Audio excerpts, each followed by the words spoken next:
Allarme al liceo Majorana Corner di Milano per un caso di tubercolosi che avrebbe colpito una studentessa. ULSS 13 e scuola stanno disponendo la profilassi. Massima attenzione ai compagni di classe sottoposti a prelievi per scongiurare il contagio. La TBC si trasmette molto rapidamente per via aerea. Multe per 400.000 euro è il bottino dei vigili di Mira nel 2013. Sono calate le sanzioni riguardanti il codice della strada, aumentati invece i reati ambientali e gli abusi edilizi. Un vero e proprio boom è stato registrato negli stupefacenti, sequestrato mezzo chilo di droga, prevalentemente marijuana, contro i pochi grammi del 2012.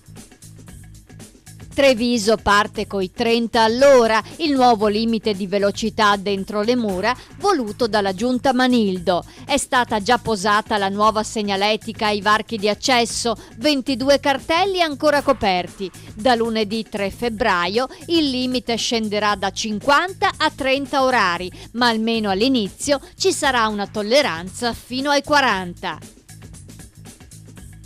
Giovani voci di talento cercasi. Nei centri commerciali di Castelfranco e Villorba sono aperte le iscrizioni al casting del Festival Show 2014.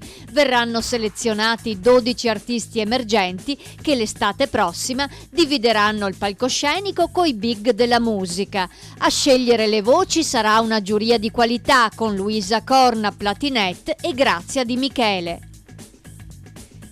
Sesso sempre più complicato per i giovani padovani, il 15% ha disagi, come rivela uno studio del professor Carlo Foresta, che ha distribuito un questionario ai 18enni padovani. Il dato non è da sottovalutare, afferma l'andrologo. Chi ha problemi giovanili rischia da adulto di diventare violento con le donne.